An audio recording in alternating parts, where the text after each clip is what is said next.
Oi, gente, Roberto Rilo Bíscaro aqui. Nesta parte do canal Robertando, eu uso a minha experiência de professor de literatura de várias décadas para falar sobre literatura, que especialmente aquela que pode cair em vestibular ou nos exames do Enem. Hoje eu segui aqui com a análise dos contos de Sagarana. Hoje a gente vai falar sobre o conto Minha Gente, um título coletivo, né? E realmente aparecem mesmo vários tipos de pessoas.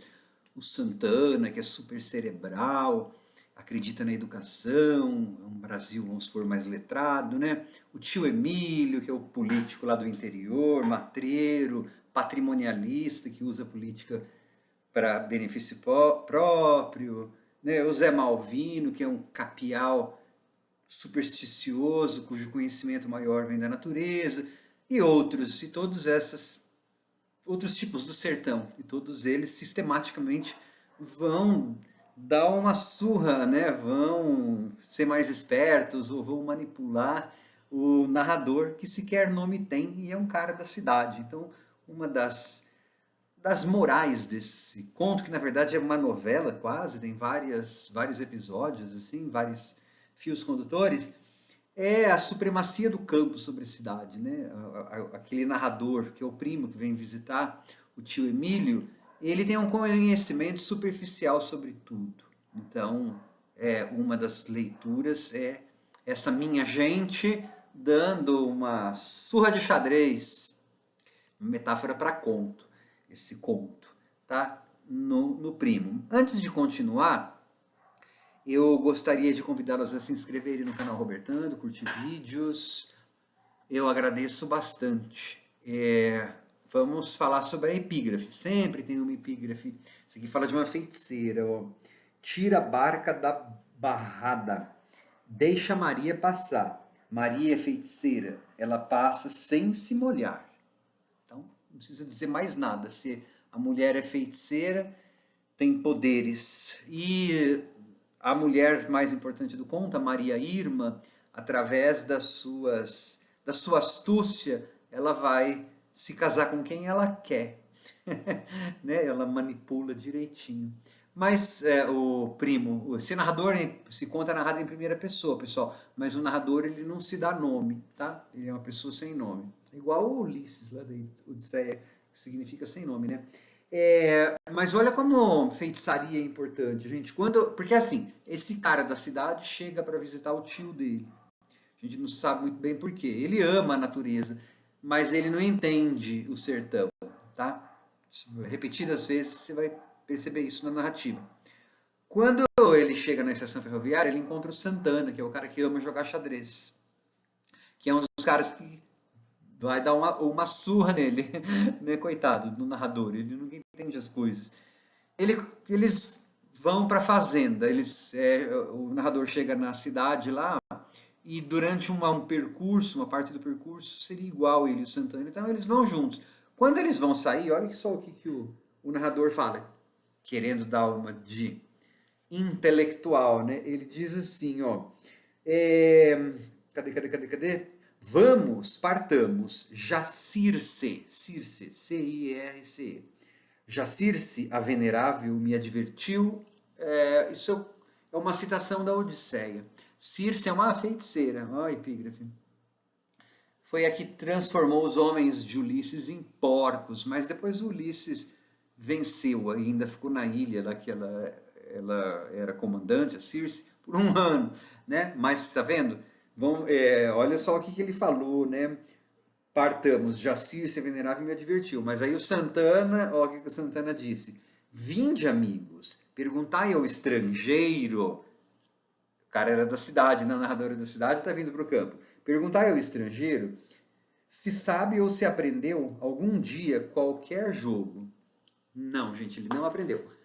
Tá? Porque depois, sistematicamente, essas pessoas todas acabam vencendo ou dando uma lição no narrador de alguma forma. Por exemplo, já no caminho para a fazenda, o Capial Malvino dá uma de Sherlock Holmes mesmo. dedutivamente descobrindo o paradeiro de um gado lá, analisando as pegadas. É super Sherlock Holmes mesmo. O Guimarães Rosa não dava conta sem nó, viu? Então, porque tem conto que tem influência do Edgar Allan Poe. Então, bom, o primo vai e chega à fazenda, que é do tio Emílio, e ele se engraça com a prima, Maria Irma. Casamento entre primos não é muito bem visto, né? Desde muito tempo. Isso é incesto mas isso não faz parte do rol de preocupações do conto, ou pelo menos aparentemente, não do narrador.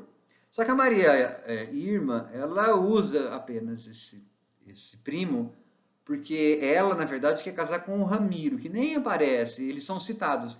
É o Ramiro e a Armanda, que também, essa Armanda também é uma moça da cidade, foi para a Europa, sabe dirigir, ela é bem mais igual ao narrador do que o Armando, né, que é de uma fazenda lá, fica num lugar que todo final é feliz.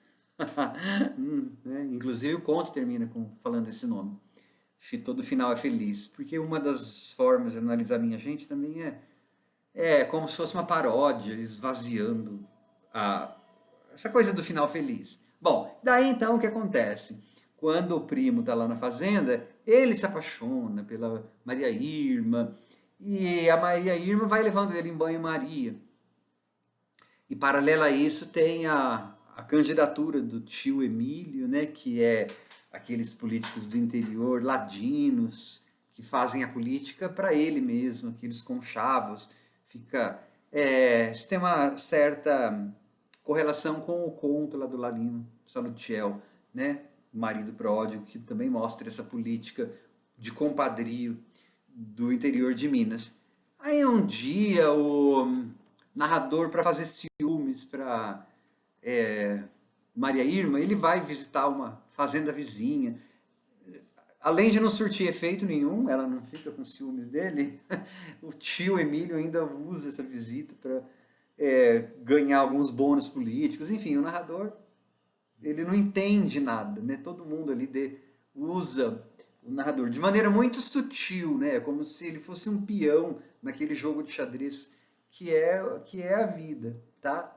E ao final, a Maria Irma apresenta a Armanda para ele. E assim, dele narrador, na hora ele se apaixona. Ele é super volúvel, né? Ele é um conhecimento raso do mundo e emotivo e volúvel. Então por isso que todo mundo acaba ele não entende as coisas que acontecem e acaba sendo usado, e nesse caso aí sendo o peão da Maria Irma, porque a Maria Irma estava de olho no Ramiro, então ela casa, e aí assim, bem rápido, né, o narrador se apaixona pela Armanda, como eu falei, a volubilidade, mas também tem um lance assim porque ambos são da cidade, parece que ambos têm muito mais em comum.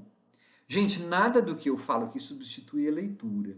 Né? Eu dou eu dou uma pincelada que é para você ler o conto e pegar porque esses elementos lá, porque ele Guimarães Rosa recheia a história com muitos causos que dão substância a isso que eu estou falando, tá? Por exemplo, tem uma subtrama de um assassinato.